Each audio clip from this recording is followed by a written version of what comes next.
Baik, kembali lagi bersama dengan saya Hermanus Mugeli di channel Hermanus. Pada saat ini kita akan mempelajari materi yang berkaitan dengan hiponim, hipernim, dan istilah. Saudara-saudari, materi yang berkaitan dengan hiponim, hipernim, dan istilah ini dimaksudkan untuk kita bisa memperkaya wawasan kita dalam pelajaran bahasa Indonesia. Maka sebelum kita mempelajari materi ini dengan seksama, saya sungguh sangat mengharapkan unsur keseriusan dari saudara-saudari dalam mengikuti materi ini, sehingga pada akhirnya kita bisa dapat mengikuti materi ini dengan sebaik-baik mungkin. Baik, kita coba melihat penjelasan yang berkaitan dengan hiponim, hipernim, dan istilah. Sekarang kita coba perhatikan dengan saksama. Kira-kira apa yang dimaksudkan dengan hiponim, hipernim, dan sampai pada eh, istilah itu. Saudara-saudari yang terkasih, seperti yang kita sudah saksikan di layar ini, bahwa sesungguhnya, ya, bahwa sesungguhnya kata hiponim ini ya, kata hiponim ini kalau diperhatikan dengan semaksimal mungkin dari pengertian kata hiponim itu, sesungguhnya berasal dari kata bahasa Yunani. Ya. Jadi kata hiponim berasal dari bahasa Yunani. Yang dimana dalam bahasa Yunani itu dikenal dengan kata hipo, yang berarti bawah. Ya. Jadi kata hiponim ini ya berasal dari bahasa Yunani yang berarti hipo apa? Yang berarti hipo, di mana arti dari kata hipo itu adalah bawah. Dan berikut saudara, bahwa selain kata hipo juga ada kata onoma yang berarti nama. Kata onoma yang berarti nama. Itu kalau kita melihat ya, melihat berkaitan dengan kata atau pengertian dari kata hiponim.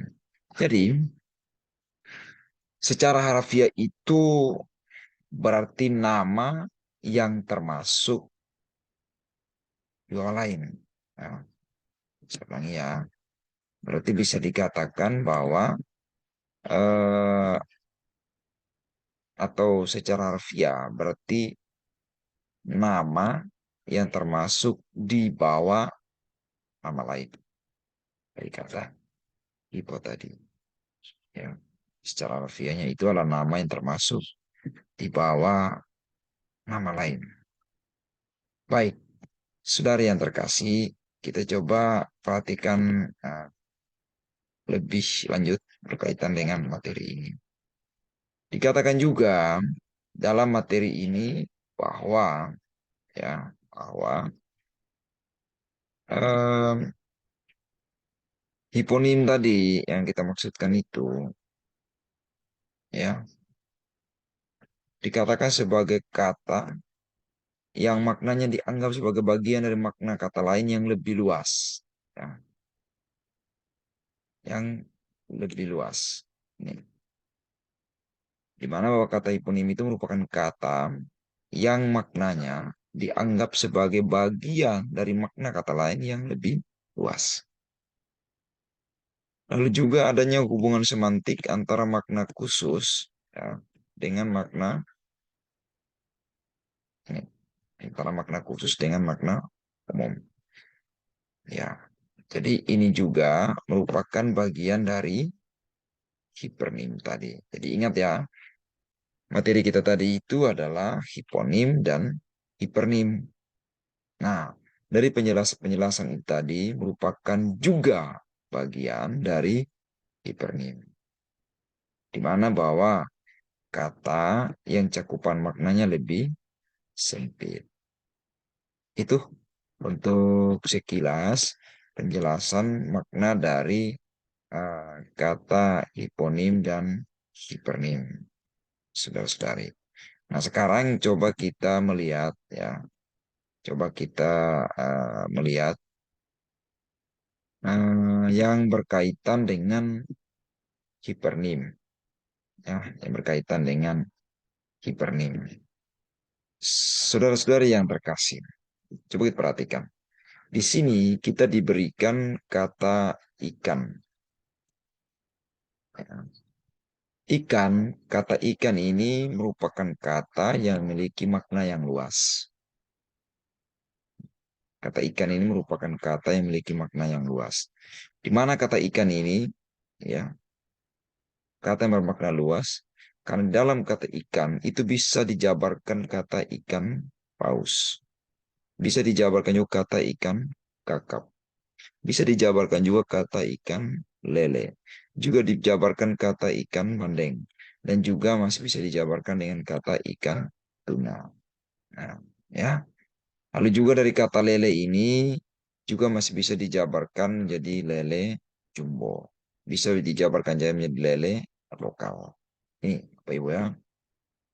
Kalau kita betul-betul perhatikan yang berkaitan dengan kata-kata eh, hipernim tadi. Hipernim tadi. Baik, selanjutnya ya. Dan juga mungkin saya lupa menjelaskan ya, bahwa di mana dalam kata ikan lele tadi yang sudah menyempit itu masih ada lagi penjelasan lebih lanjutnya kata ikan lele. Lele ini itu masih ada penjelasan lebih lanjut yakni lele jumbo. Lele jumbo. Ya.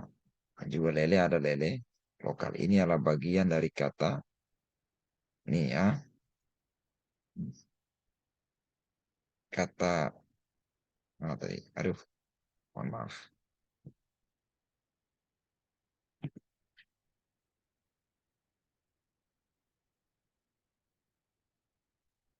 Ini maksud saya. Ya.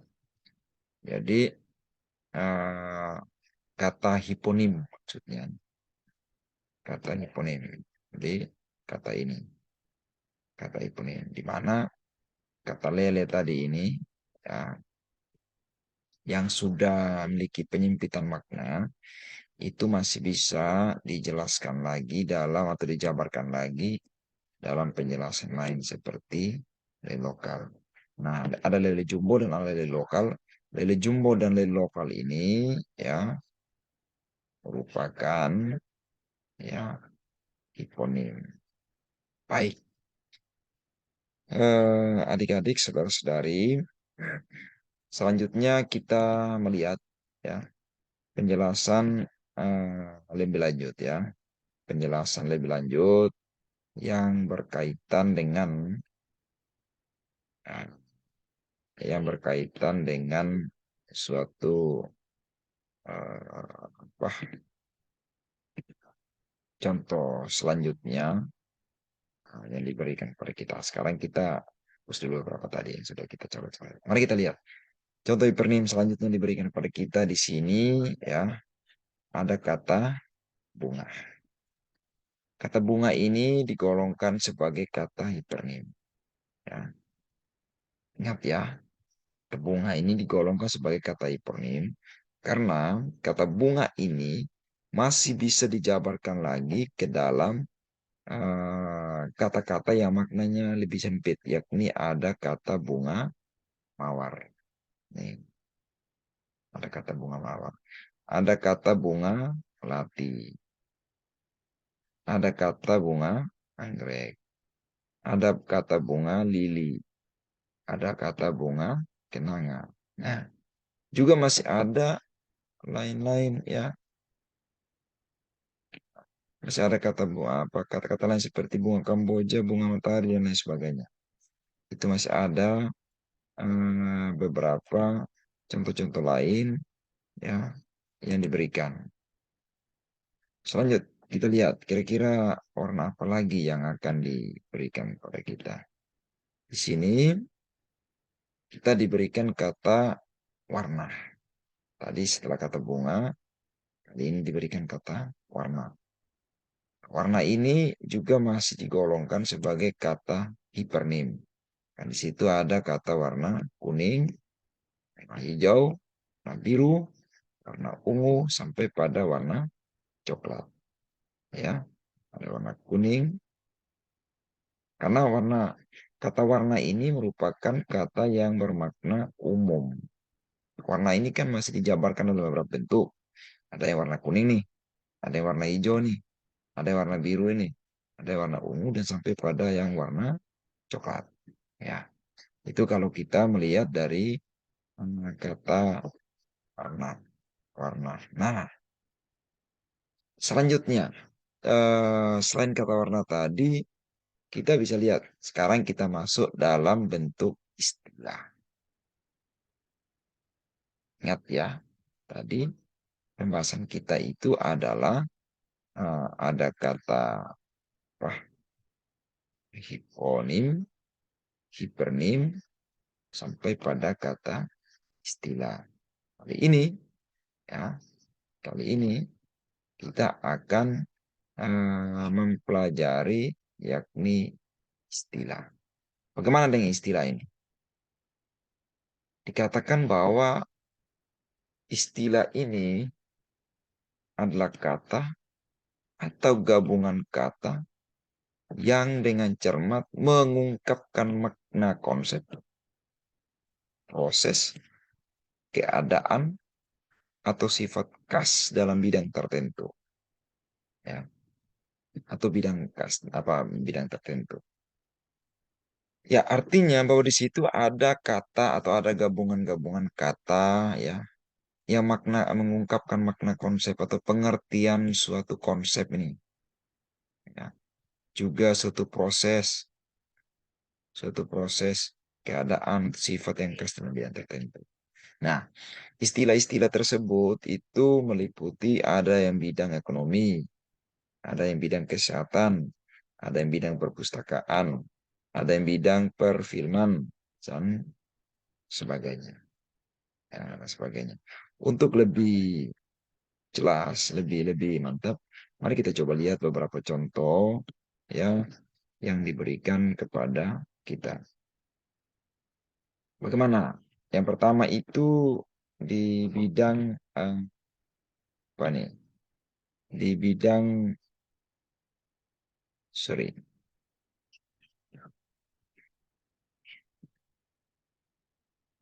ekonomi ya. Ya, di bidang ekonomi. It's okay. Ya, ini. Ya, coba kita perhatikan di bidang ekonomi. Rupanya ada kesalahan teknis. Ya,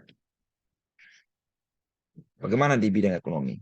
Di bidang ekonomi itu ada produksi, ada konsumsi, ada distribusi, ada devaluasi, ada inflasi, sampai pada kata investor. Ini merupakan beberapa apa istilah-istilah yang kita sering temukan dalam bidang-bidang ilmu ekonomi.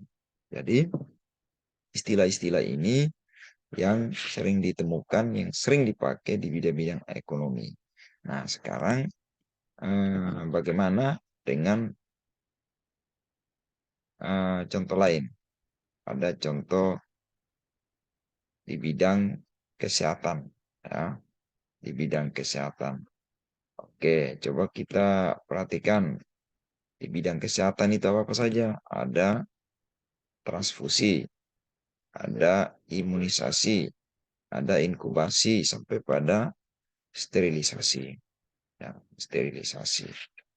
Lalu selanjutnya, ya, setelah bidang kesehatan, Ada di bidang perpustakaan ya, di bidang perpustakaan ya. Apa-apa saja di bidang perpustakaan itu? Apa-apa saja di bidang perpustakaan itu? Di bidang perpustakaan itu eh, ya ada kata sirkulasi, ada kata katalog, daripada ada kata buku referensi. Itu di bidang perpustakaan. Selanjutnya, saudara-saudari, kita lihat lagi ada yang juga berada di bidang apa lagi, gitu ya? Di bidang filman, ya, di bidang perfilman, ya. Di bidang perfilman ini kita diberikan beberapa contoh seperti kata sinetron, ada kata sutradara, ada kata casting sampai pada skenario. Ini adalah istilah-istilah ya yang sering kita jumpai di dalam istilah-istilah perfilman. Saya pikir itu penjelasan saya pada saat ini. Mohon maaf jika penjelasan kami kurang menyenangkan. Terus dukung channel ini supaya berkembang sehingga pada akhirnya bisa memberikan materi-materi yang sangat bermanfaat untuk kita semua. Sekian, terima kasih.